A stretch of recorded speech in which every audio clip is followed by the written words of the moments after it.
कौन C parallel axis theorem और perpendicular axis theorem?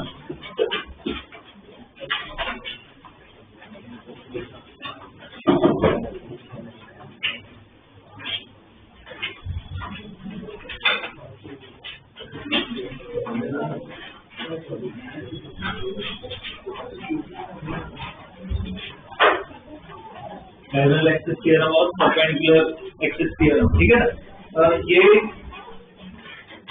ये हमने स्टडी किया था। ये क्या ना छोटा सा डेफिनेशन मुझे लिखवाना है किसका, ये मोमेंट ऑफ इनर्शिया जो पढ़ रहे थे ना वो, उसके बाद एक नया टॉपिक स्टडी करेंगे आज, ठीक है। और डेफिनेशन लिखो, रेडियस, डेफिनेशन लिखो, radius of gyration, GYRATION, radius of gyration, ठीक है। ब्रैकेट में लिखो कैपिटल के, वो उसका सिंबल होता है, रेडियस ऑफ गायरेशन, ठीक है। अरे वो गायरेशन बोलो जायरेशन बोलो तुम्हारे ऊपर है, ठीक है, पर जनरली गायरेशन बोलते हैं, ठीक है। GYRA, okay. अब ये रेडियस ऑफ गायरेशन क्या होता है? तो एक ऑब्जेक्ट है, ठीक है, जैसे कोई रैंडम ऑब्जेक्ट है, ये एक्सिस बना है, ये अपनी एक्सिस, ठीक है। तो इस एक्सिस के अबाउट इसका क्या है, कुछ मोमेंट ऑफ इनर्शिया होगा। याद हो तो पता है, अलग अलग ऑब्जेक्ट का देखा था, रिंग, डिस्क, सिलेंडर, वो सब का देखा था। तो इनका क्या होगा, मोमेंट ऑफ इनर्शिया होगा। तो उस ऑब्जेक्ट का मोमेंट ऑफ इनर्शिया मान लेते हैं कुछ आई, वो आई कुछ भी होगा, ठीक है। तो रेडियस ऑफ गायरेशन का मतलब क्या है? मैं क्या कर रहा हूँ, इस ऑब्जेक्ट की जगह मैं एक पार्टिकल बना रहा हूँ, इसका मास m, इस पार्टिकल का भी मास क्या होगा, m। तो इस पार्टिकल को मैं कितना दूर रखूं ताकि जो इसका इनर्शिया हो ना वही इसका इनर्शिया। तो इस डिस्टेंस को क्या कहते हैं, रेडियस ऑफ गायरेशन कहते हैं। मतलब इसका इनर्शिया और इसका इनर्शिया सेम होना चाहिए। तो I इक्वल टू, मैं इसका इनर्शिया करना चाहता हूँ, पार्टिकल का तो सिंपल है, याद है फॉर्मूला क्या होता है, एक पार्टिकल का कितना होता है, m²। इधर r की जगह में क्या डालूंगा, k। तो एक k को क्या कहते हैं, रेडियस ऑफ गायरेशन। तो k का फॉर्मूला क्या आएगा, √I/m। ये k का मतलब क्या होता है, रेडियस ऑफ गायरेशन। तो निकालना हो, तुम्हें प्रॉब्लम सॉल्व करना हो, मास m दिया हो ना दिया हो डजंट मैटर, लेकिन तुम्हें क्या पता होना चाहिए कि मोमेंट ऑफ इनर्शिया पता हो तो तुम रेडियस ऑफ गायरेशन निकाल सकते हो, ठीक है। बाकी रिपीट कर रहा हूं, क्या करना है, ऑब्जेक्ट दिया होगा, एक्सिस भी दी होगी, तो हम क्या कर रहे हैं, ऑब्जेक्ट की जगह एक पार्टिकल ले रहे हैं, मास क्या होगा, सेम होगा। तो जो डिस्टेंस है, जिस डिस्टेंस पे रखोगे, जो इसका मोमेंट ऑफ इनर्शिया होगा वही क्या होगा, इसका। तो इस डिस्टेंस को क्या कहते हैं, रेडियस ऑफ गायरेशन, ठीक है। अब ये अपनी एनसीईआरटी वो सब में नहीं दिया हुआ है, तो अब स्कूल में वही जो मैंने आगे भी बोला था कि स्कूल के एग्जाम में डिपेंड करता है कि वो एनसीईआरटी से पूछ रहे हैं उससे बाहर पूछ रहे हैं। अगर पूछे तो डेफिनेशन लिखना हमें आना चाहिए, ठीक है। तो स्टेटमेंट लिखवा रहा हूँ, समझ के लिखो, बाद में ये लिख लेना, इससे प्रॉब्लम करेंगे। लिखो, the radius of gyration,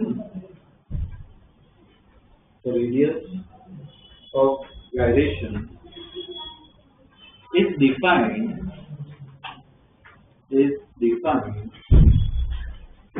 as the perpendicular distance from the axis. Radius of gyration is defined as the perpendicular distance from the axis. Perpendicular distance from the axis, which gives the same moment of inertia. Which gives same moment of inertia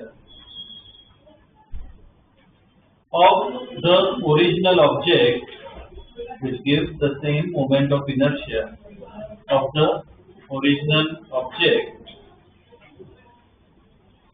gives the same moment of inertia of the original object about the same axis, about the same axis ठीक है, access भी क्या होगी,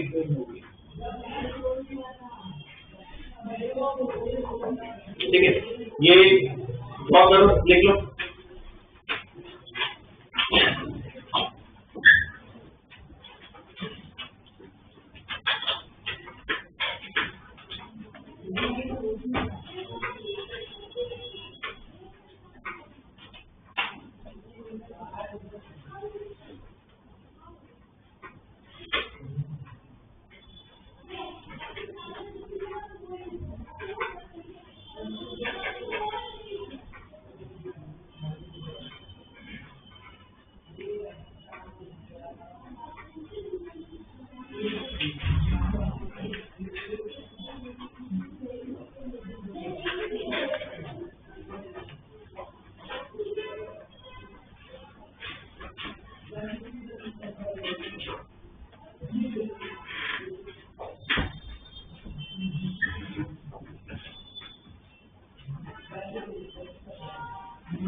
ठीक है,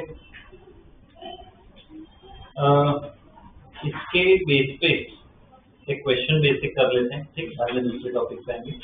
लिखो question,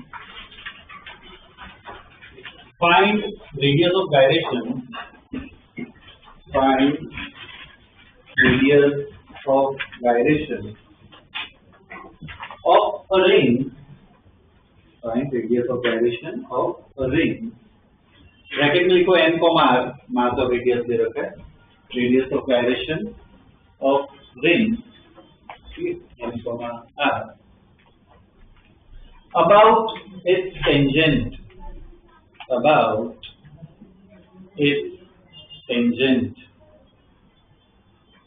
about its tangent, ठीक है। तो देखो ये रिंग है, ठीक है, इसका मास और रेडियस दे रखा है। टेंजेंट, टेंजेंट मतलब हमने डिस्कस किया, टच करके जो लाइन जाती है उसे क्या कहते हैं, टेंजेंट कहते हैं। टेंजेंट में यहाँ पे भी ड्रॉ कर सकता हूँ, ऐसे कहीं पे भी ड्रॉ कर सकता हूँ, ठीक, मान लो मैं इधर ड्रॉ कर रहा हूँ, मैं यहाँ पे ड्रॉ कर रहा हूँ, ठीक है, ये अपनी एक्सिस है। अब इसमें फॉर्मूला ये लगाना है, k √i/, n तो चलो दिया हुआ है, तो मेन क्या तुम्हें i निकालना है। i मतलब क्या, इसका मोमेंट ऑफ इनर्शिया। हमें रिंग का मोमेंट ऑफ इनर्शिया पता है, मैंने लिखा है, देखो क्या है, रिंग का मोमेंट ऑफ इनर्शिया हमने लिखा है। ये सब मैंने इसको बोला था लास्ट में, ना याद होना चाहिए। क्या होगा, mr² होगा, पर कभी भी मोमेंट ऑफ इनर्शिया ये सब फॉर्मूला जो लिखा है वो याद तो रखने mr², पर साथ ही वो भी देखो एक्सिस कौन, वो भी बहुत इंपॉर्टेंट है। एक्सिस कौन सी, ये वाली है क्या, कौन सी एक्सिस, एक्सिस कौन सी है, सेंटर से पास हो रही है, परपेंडिकुलर, ये वाली एक्सिस है, ये एक्सिस है परपेंडिकुलर। इसके अबाउट हमें पता है क्या होता है, mr², और हमें तो ये वाली एक्सिस चाहिए। अब एक एक्सिस का पता हो, ये वाली एक्सिस का हमें पता है, दूसरी का निकालना हो, तो कहाँ से आता है आंसर, हमने जो दो थ्योरम पढ़ी ना, पैरेलल एक्सिस थ्योरम और परपेंडिकुलर एक्सिस थ्योरम, वो लगाना। तो उसके लिए वो थोड़ा आइडिया लगाते हैं, इसको z एक्सिस बना देते हैं। तो ये जो है ये अपनी x एक्सिस हो गई, ये y एक्सिस हो गई, ठीक है। परपेंडिकुलर एक्सिस थ्योरम क्या कहते हैं, ऐसा इक्वल टू, जैसे क्या होता है x + i/, क्या पता है, iz पता है, z के अबाउट पता है कितना है, mr², तो ये पता है mr²। अब ये एक्सिस पे निकालना है, ठीक है, मुझे iy निकालना, iy सपोज निकालना है, ये पता है iy निकालना है, ix का क्या है, iy जैसा ही होगा, तो ix की जगह क्या iy लिख सकते हैं, तो iz को क्या डालोगे, mr², x को iy डालोगे तो क्या iy मिल जाएगा। करो इतना तो ड्रॉ करो, iy निकाल दो,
आई जेड कितना होगा एम आर स्क्वायर, आई एक्स की जगह मैं आई वाई लिख रहा हूँ तो कितना हो जाएगा 2i/i, इतना निकाला क्या सब आई वाई कितना होगा एम आर स्क्वायर बाई 2। अब मुझे कौन सा इसके अबाउट निकालना है, तो ये पता है ये निकालना है, तो कौन सी पैरेलल एक्सिस थ्योरम अगर लगाए, पैरेलल एक्सिस थ्योरम याद है उसकी इक्वेशन लिखो इसमें I इक्वल टू क्या था ICN प्लस MD स्क्वायर। तो I मतलब कौन सी ये वाले, ICN मतलब क्या सेंटर ऑफ मास से पास हो रही, तो इसको मैं IY मान सेंटर ऑफ मास से पास हो रही, तो इक्वल टू इधर ICN की जगह क्या लिख सकता हूँ IY plus MD square. IY हमें पता है, D का मतलब याद है, D का मतलब ये एक्सिस के बीच का डिस्टेंस D कितना कितना होगा R के बराबर होगा, तो आई बन गया। रेडियस ऑफ गायरेशन का फॉर्मूला भी पता है, पर पूरा सॉल्व करो के निकाल दो, के क्या आता है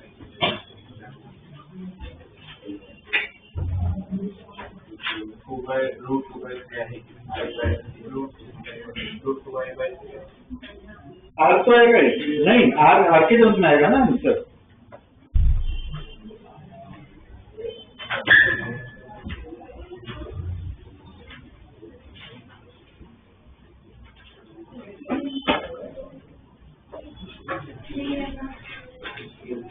रूट में आना के निकालो के, फाइनल आंसर में खुद आना के लाना है, के का मैंने फॉर्मूला लिखवाया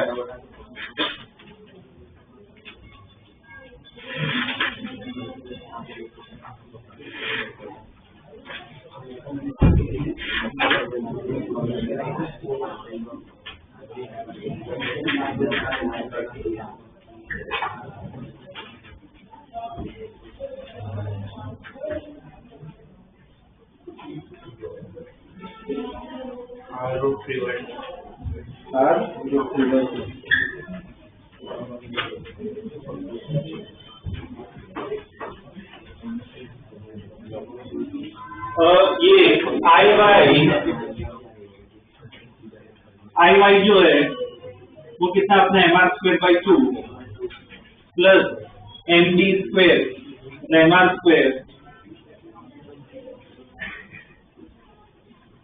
तो आई कितना हो जाएगा 3/2 एम आर स्क्वायर। ठीक है, अब के का फॉर्मूला हमें पता है, के इक्वल टू क्या under root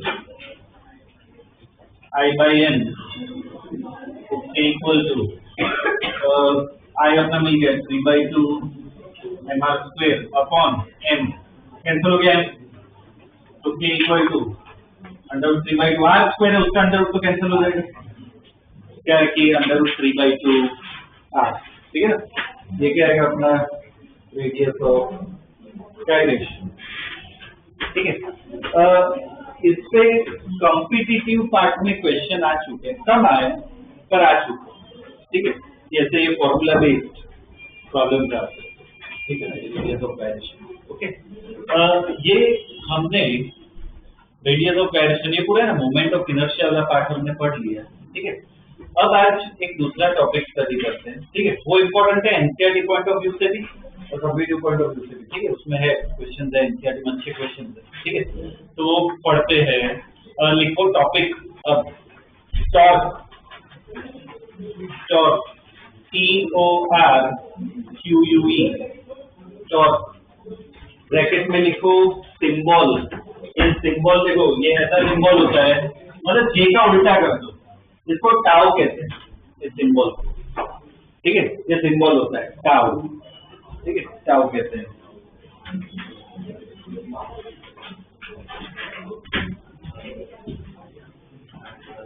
okay, torque, torque समझाता हूँ क्या है, ठीक है। टॉर्क समझाते हैं क्या है। अगर सपोज मान लो कि एक स्मूथ, एकदम स्मूथ सरफेस है, ठीक है, और एक ब्लॉक रखा हुआ है रेस्ट पे, रेस्ट पे। अब तुम्हें क्या करना है, उस ब्लॉक को मूव करवाना है, आगे पीछे कहीं पे भी, बस तुम्हें मूव करवाना है। तो कैसे मूव करोगे, ब्लॉक रेस्ट पे और तुम्हें उसको मूव करवाना है, तो क्या करना पड़ेगा, फोर्स लगाना पड़ेगा। फोर्स लगाओगे तो क्या करेगा, मूव करेगा, ठीक है। As simple as that, okay. अगर ऑब्जेक्ट मूव कर रहा है और तुम्हें स्पीड बढ़ानी हो, कम करनी हो, कहीं और भेजना हो उसको, तो भी फोर्स तो लगाना ही पड़ेगा। मतलब कोई भी चेंज लाना हो तो क्या करना पड़ेगा, फोर्स लगाना पड़ेगा, ठीक है। अब वैसे ही रोटेशन में स्टडी करते हैं। तो ये फैन, इस फैन को मुझे रोटेट करना है, कोई फोर्स तो लगाना ही पड़ेगा, ठीक है। तो सपोज मैं ऐसे फोर्स लगाऊं तो रोटेट करेगा, ठीक। और यहाँ पे कोई फोर्स लगाऊं तो भी रोटेट करेगा, ठीक। ऐसे फोर्स लगाऊं तो ऊपर की तरफ तो रोटेट होगा, नहीं होगा, ठीक। यहाँ पे फोर्स लगाए तो भी नहीं होगा, ठीक। ऐसे फोर्स लगाओ तो भी रोटेट नहीं होगा, ठीक। रोटेट करवाना हो तो फोर्स तो लगाना पड़ेगा, नो डाउट। और फोर्स कैसे लगा रहा हूं मैं, वो भी मैटर करता है, ठीक है। फोर्स मैं ऐसे लगाऊं तो देखो रोटेट हो रहा है, मैं फोर्स ऐसे लगाऊं तो भी रोटेट हो रहा है, और ऐसे लगाऊं तो रोटेट नहीं हो रहा है। तो जब रोटेशन स्टडी करते हैं ना, तो फोर्स तो स्टडी करना ही होता है, बस आपने क्या स्टडी करना होता है, डायरेक्शन से बेटर नहीं कि तुम कहाँ पे लगा रहे, कैसे लगा रहे, ठीक है। डायरेक्शन नहीं कहना चाहिए, क्या कहना चाहिए कि कैसे लगा रहे, कहाँ पे लगा रहे। तो उसके लिए एक नया टर्म बनता है जिसको क्या कहते हैं, टॉर्क, ठीक है। टॉर्क कि ऐसे मैं फोर्स लगा रहा हूँ और ये घूम रहा है, इसका मतलब मैं क्या लगा रहा हूँ, टॉर्क, ठीक है। अगर मैं ऐसे फोर्स लगा हूँ, टॉर्क लगा रहा हूँ क्या, तो टॉर्क जो है वो दो चीजों पे डिपेंड करता है, फोर्स पे तो डिपेंड करेगा ही, साथ में मैं यहाँ पे लगाऊं, यहाँ पे लगाऊं, तो किस पे डिपेंड करता है, पोजीशन पे, कि तुम कहाँ पे उसको लगा रहे हो। पोजीशन के लिए सिंबल है, हमने पढ़ लिया है वेक्टर में, कौन सा सिंबल होता है, आर, स्मॉल आर सिंबल होता है। तो दो चीजों पे डिपेंड करता है, किस पे, एक आर पे और एच पे, दोनों मिला के क्या देते हैं हम, टॉर्क। कभी भी रोटेशन तरीका ना तो टॉर्क लगाना पड़ता है, ठीक है। जैसे फैन घूम रहा है अभी, तो उसपे क्या टॉर्क लगा है, फैन के अंदर इंजन होता है, मोटर होता है, मोटर जो इलेक्ट्रिसिटी पे चले वो क्या होती है, मोटर होती है, ठीक है। वो मोटर इस पे क्या लगा है, टॉर्क लगा, ठीक है, टॉर्क लगा, तब ये चीज क्या घूमना स्टार्ट कर, ठीक है ना। तो टॉर्क को कैसे डिफाइन करेंगे, कार आएगा और क्या आएगा साथ में, ऐसा फोर्स आएगा, ठीक है। कुछ एक दो स्टेटमेंट लिखवा देता हूँ, बाद में उसका फॉर्मूला बता, ठीक है। लिखो, torque is the ability, torque is the ability of force,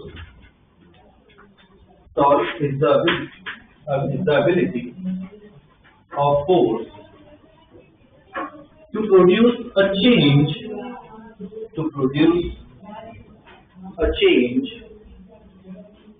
in rotational motion, to produce a change in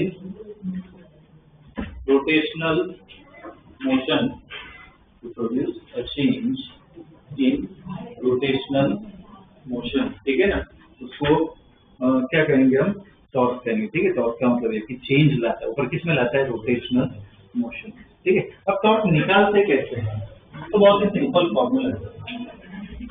next time में लिखो, torque about a point, torque about a point,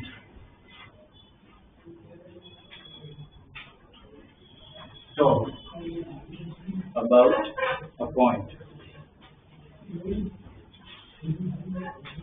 okay, तो देखो ये एक्स और वाई एक्सिस बना दी, ठीक है। मान लो यहाँ पे एक पार्टिकल है, मैं इस पार्टिकल पे क्या ऐसे फोर्स लगाता हूँ, ये फोर्स अपना है, ठीक है। अब ये जो पार्टिकल है, मैं ओरिजिन के रिस्पेक्ट में अगर देखूं तो पार्टिकल इतना दूर है, तो ये क्या अपना पोजीशन किससे डिनोट करते हैं उसको, आर, ठीक है। और मैं क्या कर रहा हूँ, इस पे फोर्स लगा रहा हूँ, ओके। इस पे फोर्स लगा रहे मतलब क्या बोल सकते हो तुम कि इस पे टॉर्क लगा, तो टॉर्क कितना लग रहा है, तो टॉर्क का फॉर्मूला होता है किसके अबाउट निकाल रहे हैं, ओरिजिन के अबाउट, तो अबाउट 0.4 टॉर्क कितना होता है, बहुत ही सिंपल फॉर्मूला है, आर क्रॉस एस, ये क्या होता है टॉर्क, ठीक। क्रॉस या तो हमने 2 लेक्चर पहले पढ़ा था, वो क्रॉस प्रोडक्ट वैल्यू कौन सी होती है, याद है फॉर्मूला है, क्रॉस प्रोडक्ट का फॉर्मूला क्या होता है, ए क्रॉस बी अगर मैं लिखूं तो क्या होता है उसका formula, A B sine theta, ठीक है ना। वो भी मैं लिखवा रहा हूँ, कैसे यूज करना है वो सब देखेंगे, ये ड्रॉ करो इसमें।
देखिए फॉर्मूला, ये जो फॉर्मूला लिखा है ना, उसके बाजू में लिखो, ब्रैकेट में लिख लेना, यूज फॉर, जो फॉर्मूला लिखा है उसके बाजू में लिखो, use for I cap J cap K cap form, use for I cap J cap K cap form, वो सब क्या है वो सब बताऊंगा मैं प्रॉब्लम, ठीक है। इतना हो गया, ठीक है। अब नेक्स्ट लाइन में लिखो, if the magnitude of R and F, if the magnitude of R and S are known, if the magnitude of R and S are known, then apply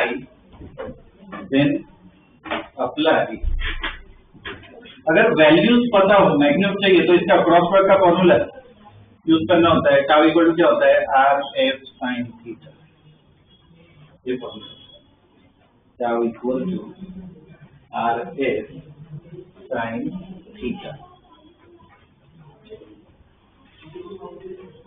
tau equal to RF sin theta, ठीक। Theta का मतलब क्या है, angle between, ये जितनी बार मैंने ऐसे formula में थीटा पूछा ना, तब इतना बोलते हैं एंगल बिटवीन, तो एंगल बिटवीन क्या है, ये दो जो लिखते हैं उसके बीच का एंगल होता है, इधर अगर मैं ये लिखूं आर एफ तो क्या है, आर और एफ के बीच का एंगल, ठीक है ना। थीटा का मतलब लिखो नीचे, angle between R and F, ऊपर एरो बना हुआ वेक्टर्स है, थीटा क्या है, angle between R and F, ठीक है, दोनों पे वो एरो आना चाहिए, angle between R vector and F vector, ठीक है। डायग्राम में ये जो डायग्राम ड्रॉ किया है, इधर मुझे थीटा बना के बताओ, थीटा बना के बताओ,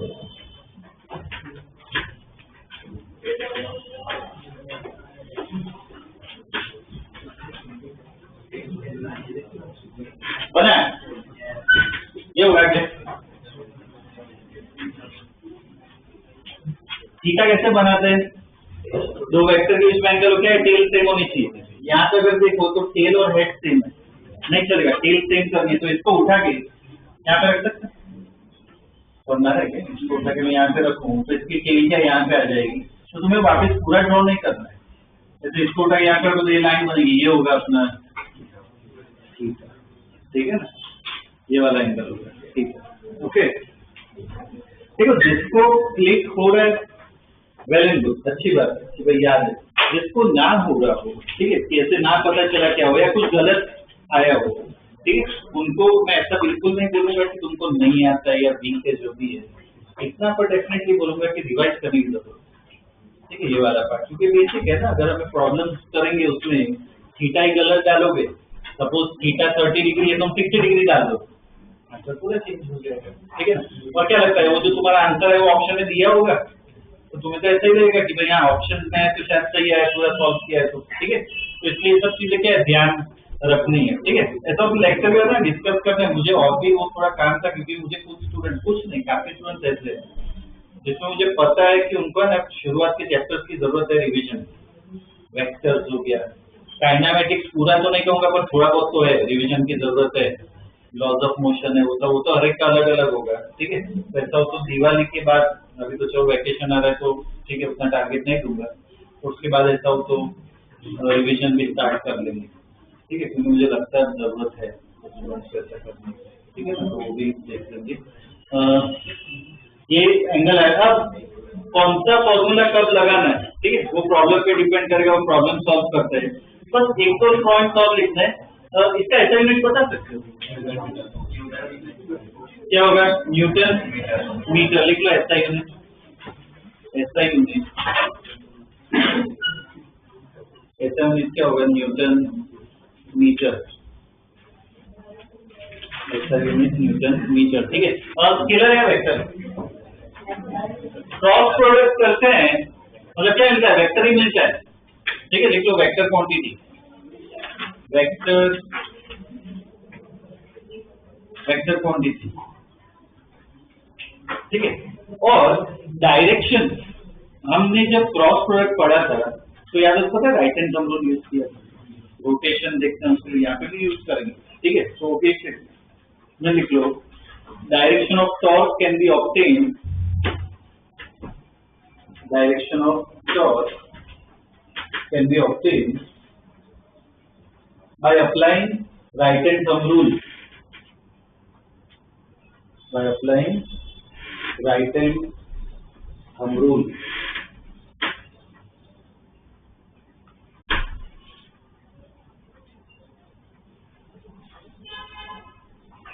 ठीक है। राइट हैंड थंब रूल कैसे अप्लाई करते हैं वो भी इधर बता ही देता हूँ, ये डायग्राम, ठीक है। इसमें ना एक तरह की ट्रिक होती है, वो बहुत काम आएगी तुम्हें। इसमें ना रोटेशन देखो, तो रोटेशन देखो कैसे देखना होता है, आर को है ना एक तरह का रॉड मान लो, आर को एक रॉड मानो जो घूम सकता है, तो ये रॉड है अपना, ये पॉइंट फिक्स होता है, इसके अबाउट रॉड कैसे घूम सकता है।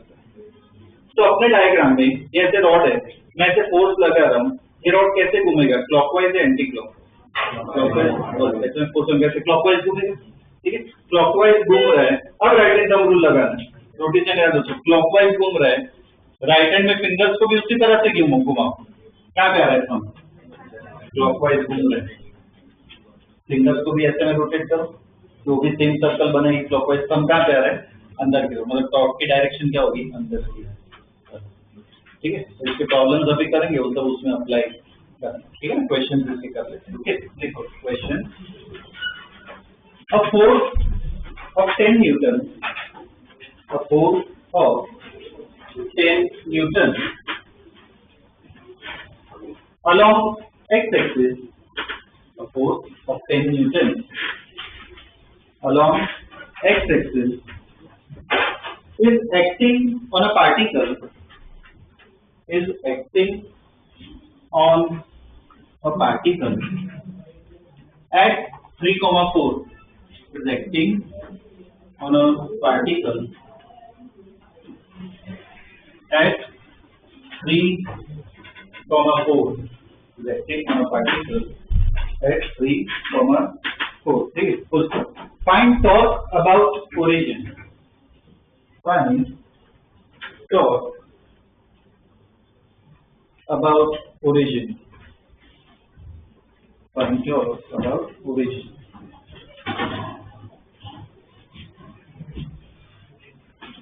डायग्राम बेसिक बनाते हैं, पहला प्रॉब्लम साथ में सॉल्व करते हैं, ये एक्स और वाई है, ठीक है। चलो इतना मेरे लिए करो, इतना तो कर सकते हो, पार्टिकल बनाओ, force S vector R vector से बनाओ, लिखो डेटा, करो ड्रॉ डायग्राम।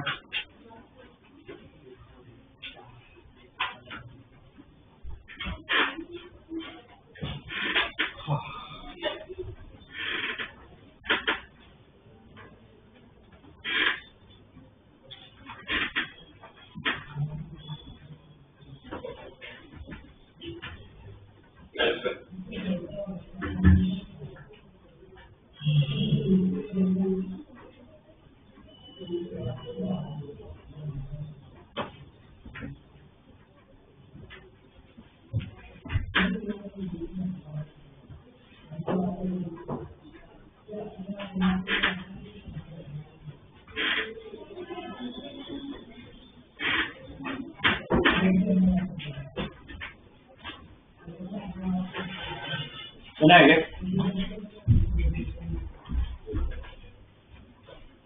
पार्टिकल, पार्टिकल के यहाँ कहीं पे उसकी पोजीशन दे रखी है 3,4।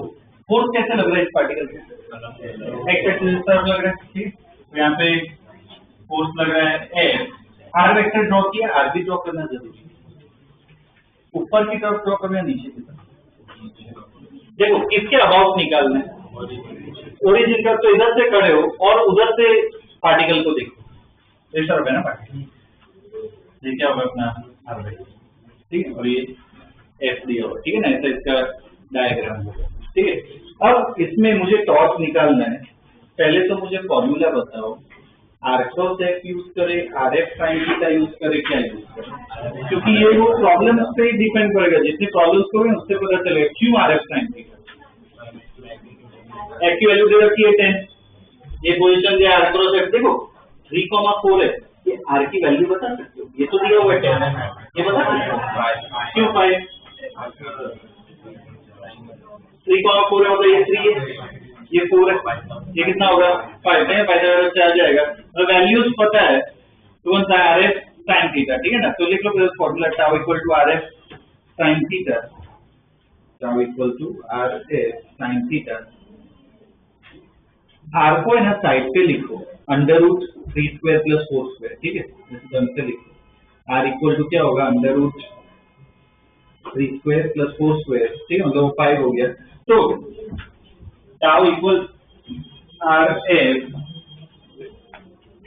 साइन थीटा, आर पता है 5, एफ दिया हुआ 10, थीटा अपने आप निकालो, डायग्राम में थीटा बनाओ, ट्राई करो, खुद ट्राई करो, निकालो, करो सॉल्व, थीटा कुछ निकालना।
ओके, साइन थीटा देखो डायग्राम में डायग्राम में पहले थीटा बनाओगे, ये होगा थीटा।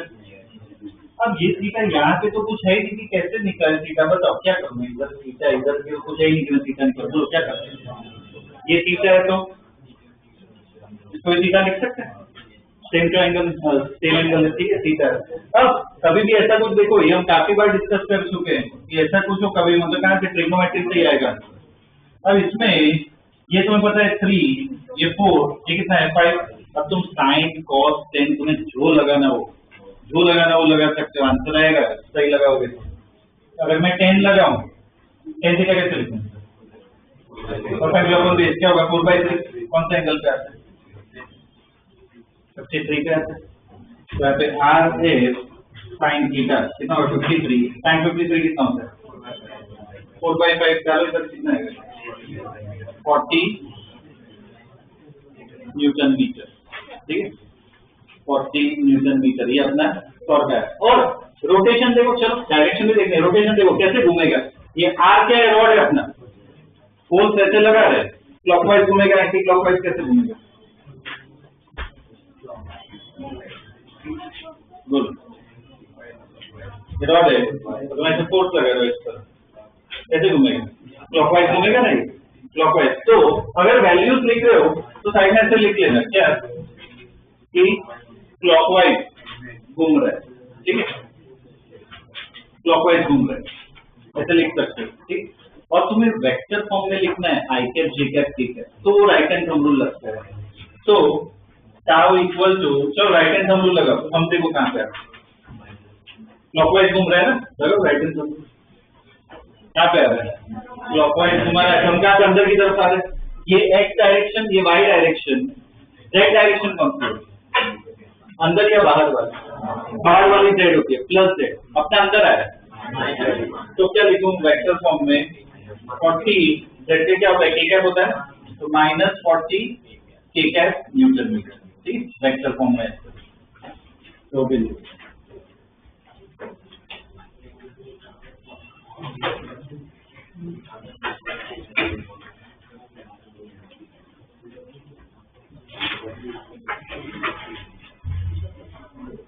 ठीक है। ये पहला प्रॉब्लम देख लिया, ठीक है। दूसरा ये डायग्राम, नेक्स्ट क्वेश्चन में डायग्राम ड्रॉ करो, थोड़ा बड़ा बनाना है डायग्राम, जिसमें डेटा और वो सब लिखा हुआ है, बड़ा रखो डायग्राम बना।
पहले कर दो। ओके, इसमें डेटा लिखो क्वेश्चन में। F1 equal to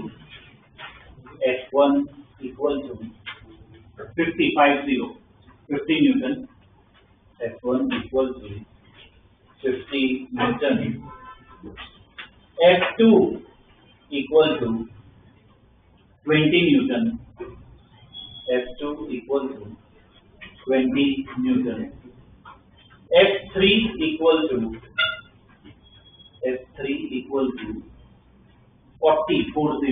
40 newton. F4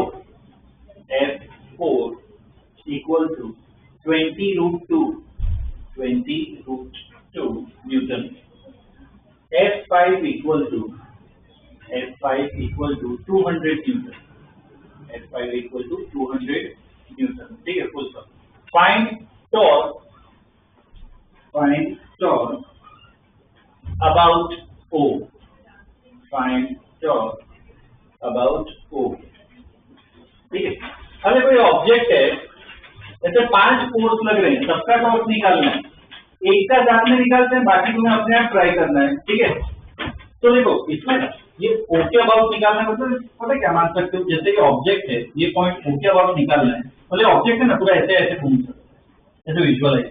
ठीक है, उधर तो रॉड था हाथ, इधर पूरा ऑब्जेक्ट दिया है, तो ऐसे ऑब्जेक्ट को विजुअलाइज कर दोगे, ऐसे रोटेट कर रहे हैं। ठीक है, तो चलो पहले इसका टॉर्क निकालते हैं F1 का। तो मुझे पहला टॉर्क निकालना हो तो फॉर्मूला है अपने पास R1 F1 साइन थीटा।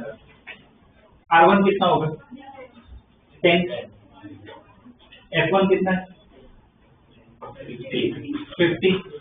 अब थीटा का मतलब मैंने तुम्हें बताया। ठीक है, बताओ R क्या होगा, पहले तो R सोचना है, लेफ्ट या राइट, इधर से देखना है, ये अपना R हो जाएगा। तो ये नहीं होगा क्या एंगल, टेल और एक्स सेम है, इसको उठा के क्या यहाँ पे रखूंगा तो टेल सेम हो जाएगी, तो ये एंगल हो गया ना अपना थीटा। कितना आ गया ये 53 साइन 53 4/5। ये वैल्यू बोलो कितने आ रहे, कितना आ रहा है 400 न्यूटन मीटर। अब वो भी बताओ क्लॉकवाइज घूमेगा एंटी क्लॉकवाइज, ये ऑब्जेक्ट है, खुद विजुअलाइज करो, ये ऑब्जेक्ट है, ऑब्जेक्ट ऐसे घूम सकता है, मैं ऐसे फोर्स लगाता हूँ, ऐसे फोर्स लगा कैसे ऐसे घूमेगा ना, ठीक, कैसे घूमेगा मतलब एंटी क्लॉकवाइज। ठीक है, ऐसे सबका टॉर्क निकाल, हमें प्लस माइनस जो करना है ऊपर डिसाइड करो, निकालो देखना।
क्लॉकवाइज एंटी क्लॉकवाइज भी लिखना है एक टॉर्क में।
चलो दूसरे टॉर्क जो है इसका टॉर्क निकाले टाउ 2, तो R2 F2 sin theta, R2 बोलो, R2 कितना होगा 20, F2 कितना दिया 20। अब साइन थीटा देखो ये R है,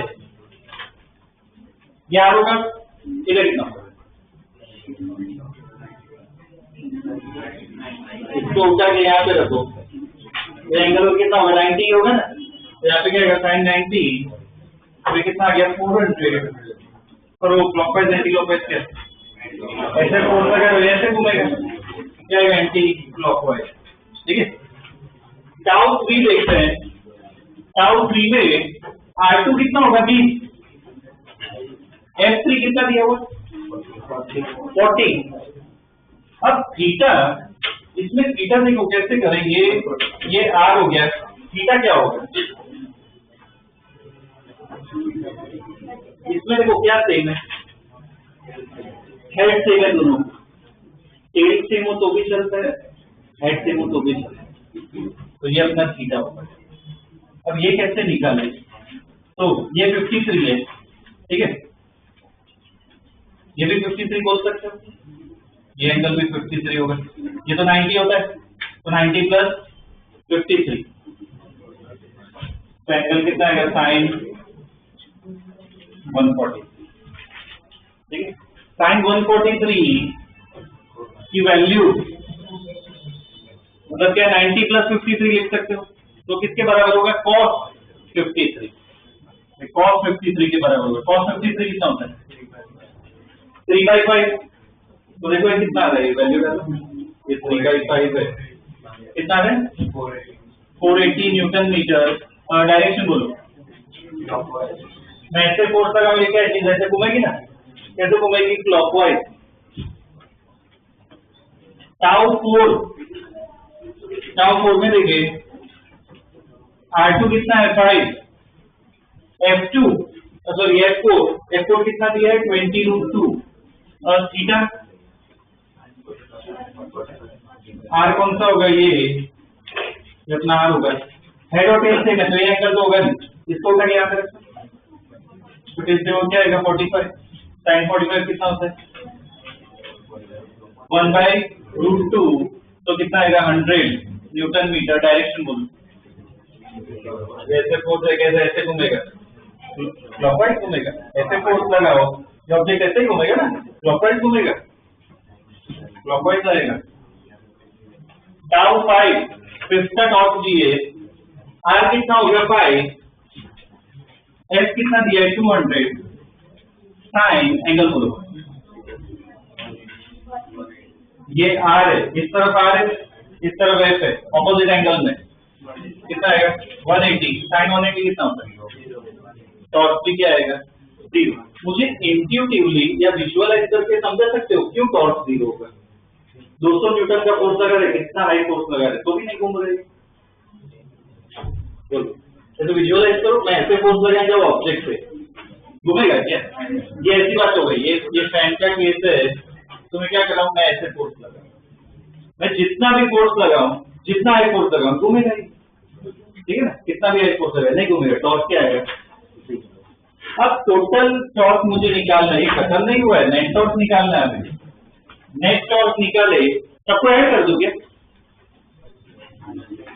कुछ एंटी क्लॉकवाइज है कुछ क्लॉकवाइज है, तो एक को अगर मैं प्लस लूं तो दूसरी को माइनस लेना पड़ेगा।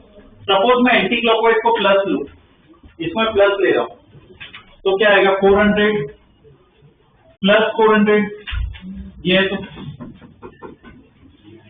एक क्लॉकवाइज है ना, तो उसको क्या लेंगे माइनस 480 माइनस 100, तो कितना आ रहा है टॉर्क, ओवरऑल कितना आ रहा है प्लस 220।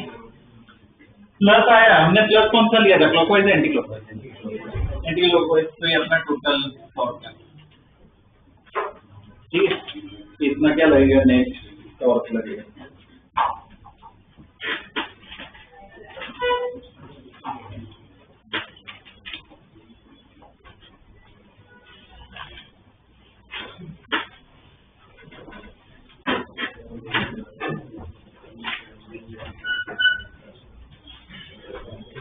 ठीक है, this will be the torque, ठीक है ना। ये एक टाइप के प्रॉब्लम कर लिए जिसमें फॉर्मूला यूज किया, ठीक है ना, वो डायरेक्शन में देखिए क्लॉकवाइज है वो सब देखिए, ठीक है। नेक्स्ट क्वेश्चन लिखो, लिखो force acting on a particle is, force acting on a particle is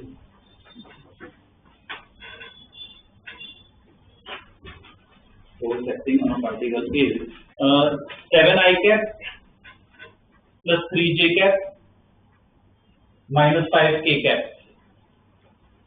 7i cap plus 3j cap minus 5k cap, ठीक है।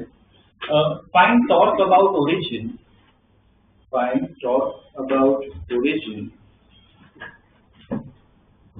find torque about origin if the force is acting at position, if the force is acting at position, force is acting at position I cap comma minus j cap,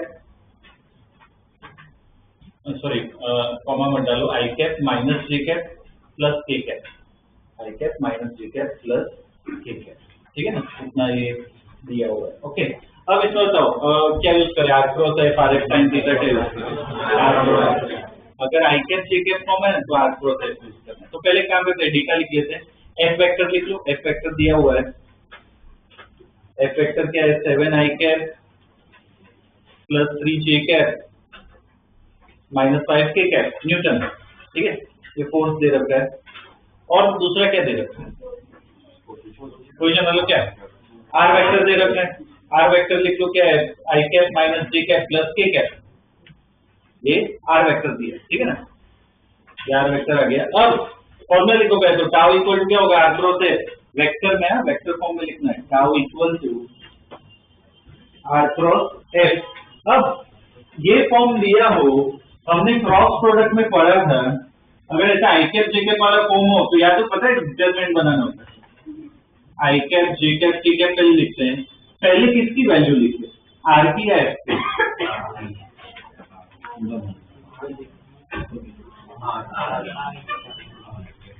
are cross F है, torque का formula है, तो जो पहले आते हैं उसकी value पहले लिखते हैं, तो पहले आर आता है ना, तो उसकी वैल्यू लिखो, क्या होगी बोलो? 1 -1 1, एफ की वैल्यू 7 3 और -5, ठीक है ना ये। और थोड़ा बहुत याद हो तो इसमें क्या करते थे पहले, आई को सिलेक्ट के 4 होते थे, और क्रॉस मल्टीप्लाई वो सब करते थे, याद हो तो करो, ना हो तो देखो, हमने 2 लेक्चर पहले ही पढ़ा था, करो ट्राई करो पूरा निकाल करो, सॉल्व डिटरमिनेंट सॉल्व करना है।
आ रहा है क्या आंसर? तो सॉल्व करते हैं, टॉर्क निकालना है। पहले अगर आई को सिलेक्ट करें तो ये 4 बचेंगे, इसकी कॉलम और रो हटाओ, ये 4 बचते हैं, तो क्रॉस मल्टीप्लाई करते हैं। क्या होगा, पहले इसका क्रॉस मल्टीप्लाई करें, 5 माइनस कितना होगा 3, और यहाँ पे क्या लिखना है आई कैप। अब जे को अगर हटाए, कॉलम रो हटाए, ये 4 बचेंगे, क्रॉस मल्टीप्लाई करो, क्या होगा -5 माइनस 7 होगा, कितना होगा 7, और यहाँ पे जे कैप, एक ही रो और कॉलम हटाए, ये 4 बचे, ये 2 का कितना होगा 3, माइनस ये 2 का कितना होगा -7, और के कैप, और वो लास्ट में क्या है प्लस माइनस, ठीक है।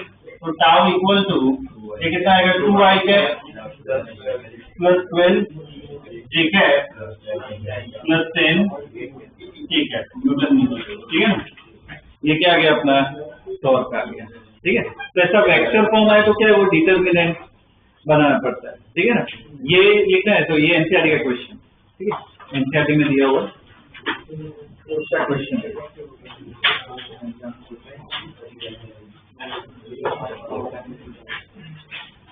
ठीक है, इसमें ही थोड़ा अलग और कैसा क्वेश्चन आ सकता है वो एक देख लेते हैं। देखो next question, f equal to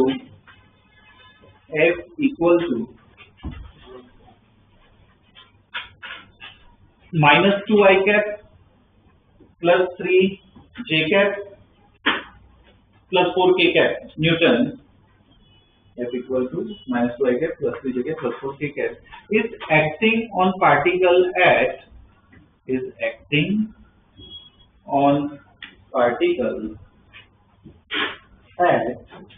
is acting on particle at 2, 0, 3 is acting on particle at 2, 0, 3, ठीक है ना, वो ब्रैकेट में लिखना है. ओके, फाइंड टॉर्क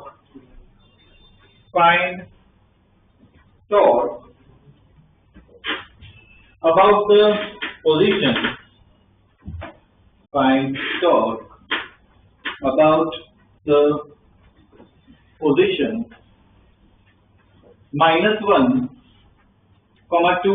1, -1, 2, 1, ठीक है. इसके अबाउट फाइंड करना है. और इसमें डेटा अगर देखें, एफ वेक्टर तो दिया हुआ है, तो कौन सा वेक्टर निकालना है?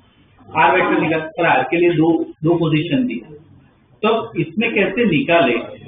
तो ये है ना, इससे क्या होगा, क्या दो, इसमें समझो दो पोजीशन दिए, मतलब क्या, 2 आर दिए. अब उसमें से कौन सा सिलेक्ट करे, प्लस करे, माइनस करे, क्या करे?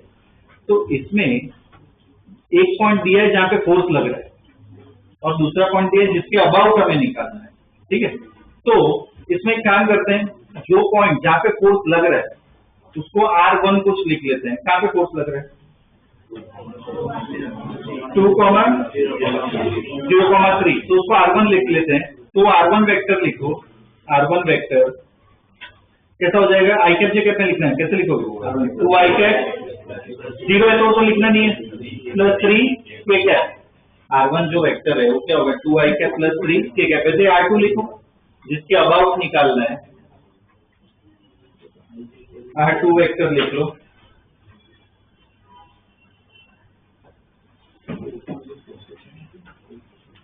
कितना होगा R2 वेक्टर?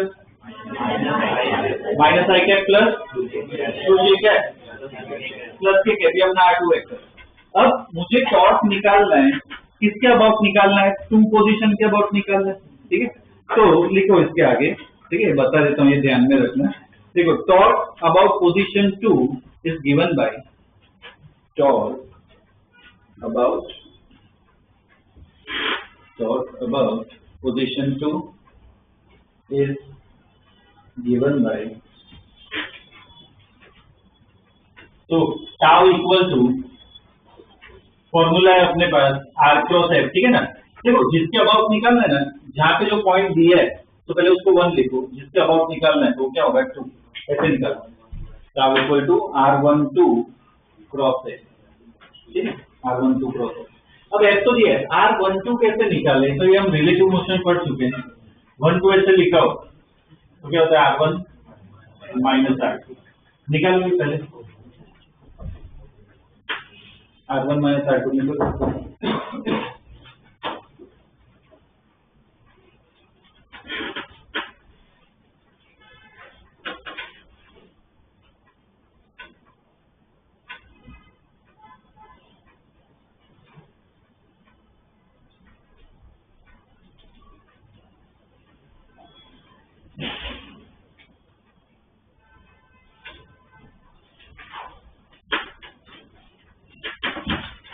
R1 कौन सा वेक्टर है? 2 आई कैप प्लस 3 के कैप है ना, माइनस R2 जो है वो क्या है? माइनस आई कैप प्लस 2 जे कैप प्लस के कैप, ठीक है ना. ये दिया हुआ है, तो इसको सॉल्व करना है.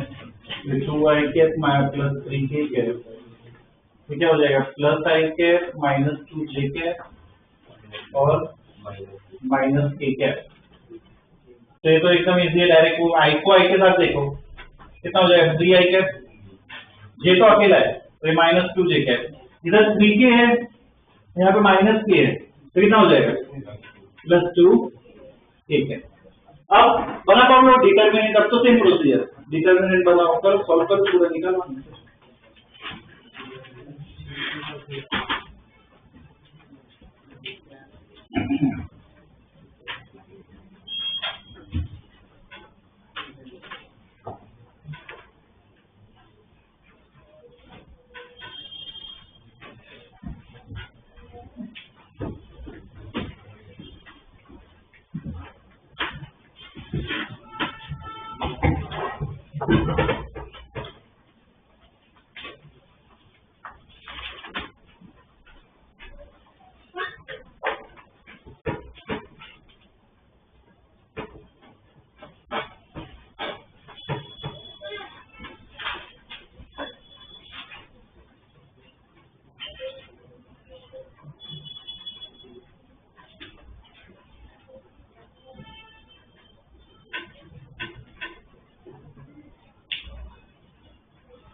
गया क्या?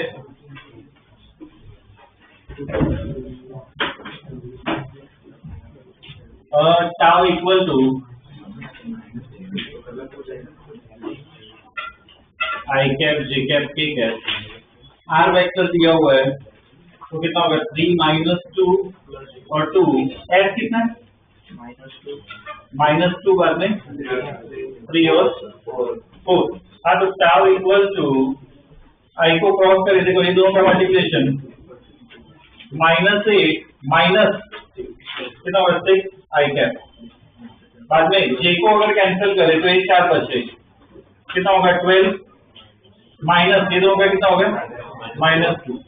ठीक, ये ध्यान रखना है किसी को इधर ये कंफ्यूजन तो ठीक है, माइनस अलग से होता है -4 ठीक है। बाद में ए को कैंसिल करें ये 4 बचे, ये कितना होगा 9 माइनस ये दोनों का कितना होगा 4 ठीक है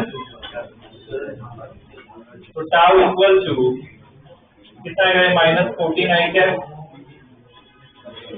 -16 जे कैप और +5 ठीक है ना, ये क्या गया अपना सॉल्व कर दिया ठीक है ना। ओके अच्छा ये मेरी अभी सर के साथ डिस्कशन हुआ था ये, और ये मुझे पता है मैंने मार्क्स भी देखे थोड़े कम आ रहे हैं फिजिक्स में, ठीक है, इट इज अंडरस्टूड, ठीक है, मैं भी समझ सकता हूँ पहला जंप है तो थोड़ा बहुत ऊपर नीचे हो सकता है, पर मेरा दूसरा कंसर्न ये क्या है कि प्रैक्टिस भी थोड़ी कम हो रही है। चलो क्लास में तो कर रहे हैं तो उसके अलावा थोड़ी प्रैक्टिस मॉड्यूल मिल रही है पर डाउट्स बहुत कम स्टूडेंट पूछ रहे, तो उसका एक तरीका वो कर सकते हैं, मैं ऐसा हो तो नेक्स्ट क्लास है ना वो स्टार्ट कर देता हूँ कि अलग से डीपीपी दे देता हूँ कि वही सॉल्व करना, ठीक है, मॉड्यूल में से बाद में मैं बताऊंगा, पहले डीपीपी करो तो मॉड्यूल में से उसके बाद में बताऊंगा कि उसके बाद क्या करना है, ठीक है। तो टॉपिक वाइज दे देता हूँ, ये टॉर्क है और हम स्टडी करेंगे तो वो हो जाए ना तो उसके बाद नेक्स्ट क्लास में फ्राइडे मतलब, ठीक है, एक डीपीपी दे देता हूँ, टारगेट वो कर लो, ठीक है ना, उस हिसाब से ध्यान स्टार्ट करता हूँ। और एक बार लगे कि प्रॉपर फ्लो आ गया है तो दिवाली के बाद वैकेशन के बाद जो पिछले चैप्टर्स है वेक्टर्स काइनेमेटिक्स उसके भी हफ्ते में एक साइड पे डीपीपी देता रहूंगा, ठीक है।